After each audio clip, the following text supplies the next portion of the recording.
নবম অধ্যায় রাজগুচ্ছ যোগ শ্লোক 1 শ্রীভগবানুবাচ ইদং তুতে গুহতমং প্রবক্ষাম্যন শুভে জ্ঞানং বিজ্ঞানসহিতং যোগাতা মোক্ষসেহ শুভাৎ।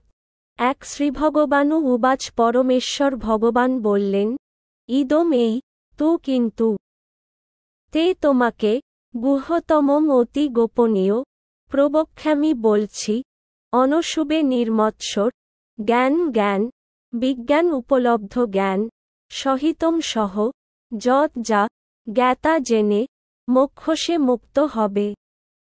অশুভাৎ দুঃখময় সংসার বন্ধন থেকে।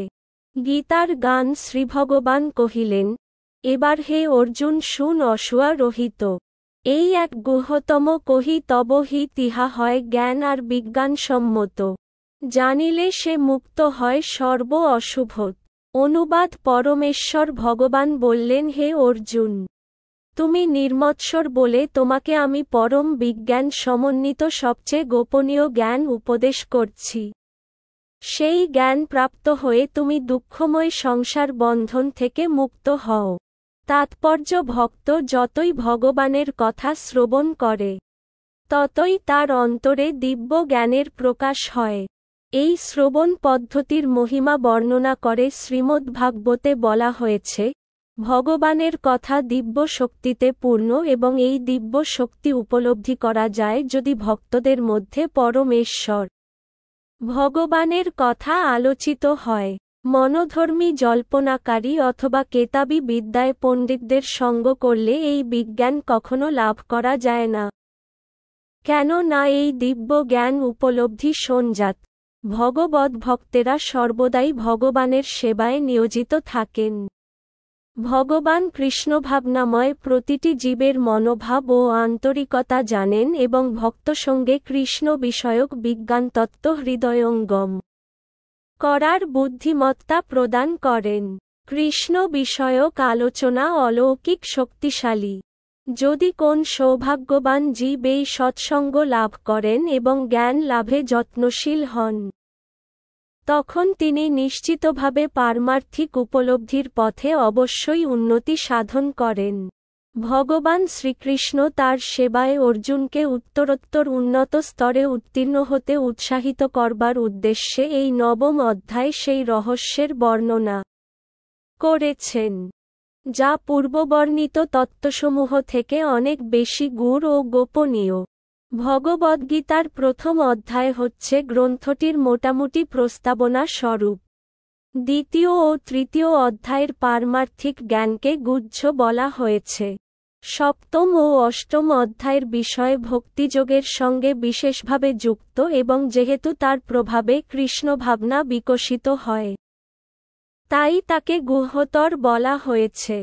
কিন্তু নবম অধ্যায়ে কেবল শুদ্ধ ভক্তির বর্ণনা করা হয়েছে, তাই এই অধ্যায়টি হচ্ছে গুহ্যতম।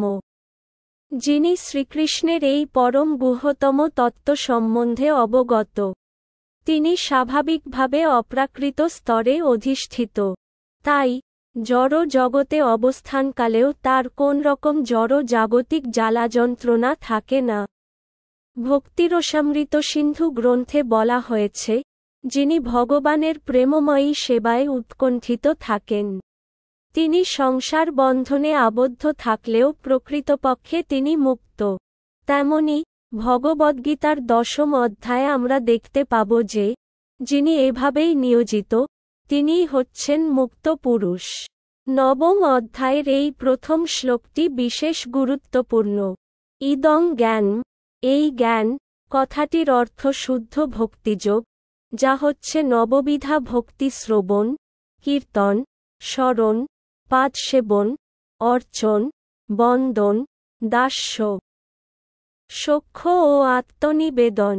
ভক্তিযোগের এই 9টি অঙ্গের অনুশীলনের ফলে চিন্ময় চেতনায় বা কৃষ্ণ ভাবনায় উন্নীত হওয়া যায়। এভাবেই জড় জাগতিক কলুষ থেকে হৃদয় শুদ্ধ হলে এই কৃষ্ণ তত্ত্ববিজ্ঞান হৃদয়ঙ্গম করতে পারা যায়। জীবাত্মা যে জড় সত্তা নয়, শুধু এই উপলব্ধিটুকুই যথেষ্ট নয়। এর মাধ্যমে কেবল পারমার্থিক উপলব্ধির সূচনাই হতে পারে। কিন্তু জীবের দৈহিক ক্রিয়াকলাপ এবং যিনি উপলব্ধি করতে পেরেছেন যে তিনি দেহটি নন, তার ক্রিয়াকলাপের মধ্যে যে কি ভেদ, সেটি জানা আবশ্যক। সপ্তম অধ্যায়ে পরম পুরুষোত্তম ভগবানের ঐশ্বর্যপূর্ণ শক্তিমত্তা, তার বিবিধ শক্তি, পরা ও অপরা প্রকৃতি এবং এই সমস্ত জড় জাগতিক সৃষ্টির বর্ণনা করা হয়েছে। এখন এই নবম অধ্যায়ে ভগবানের মহিমা বর্ণিত হচ্ছে। এই শ্লোকে অনুশুবে সংস্কৃত কথাটি অত্যন্ত তাৎপর্যপূর্ণ। সাধারণত গীতার ব্যাখ্যাকারেরা উচ্চ শিক্ষিত হলেও তারা সকলেই পরমেশ্বর ভগবান শ্রীকৃষ্ণের প্রতি ঈর্ষাপ্রায়ণ। এমনকি বড় বড় পণ্ডিতেরাও ভগবদ্গীতার অত্যন্ত অশুদ্ধ ব্যাখ্যা করেন। তাদের ভাষ্য অর্থহীন, কারণ তারা শ্রীকৃষ্ণের প্রতি ঈর্ষাপ্রায়ণ। ভগবদ্গীতার যথার্থ ব্যাখ্যা কেবলমাত্র ভগবদ্ভক্তই করতে পারেন। ঈর্ষাপ্রায়ণ ব্যক্তি কখনোই ভগবদ্গীতার ব্যাখ্যা করতে পারে না অথবা কৃষ্ণতত্ত্ব বিশ্লেষণ করতে পারে না। কৃষ্ণতত্ত্ব না জেনে যারা তার চরিত্রের সমালোচনা করে, তারা বাস্তবিকই মূঢ়। তাই অত্যন্ত সাবধানতার সঙ্গে সেই সমস্ত ভাষ্য বর্জন করাই কল্যাণকর। যে ব্যক্তি শ্রীকৃষ্ণকে শুদ্ধ, দিব্য পুরুষোত্তম স্বয়ং ভগবান বলে জানেন, তার পক্ষে এই অধ্যায়গুলি হবে পরম কল্যাণকর।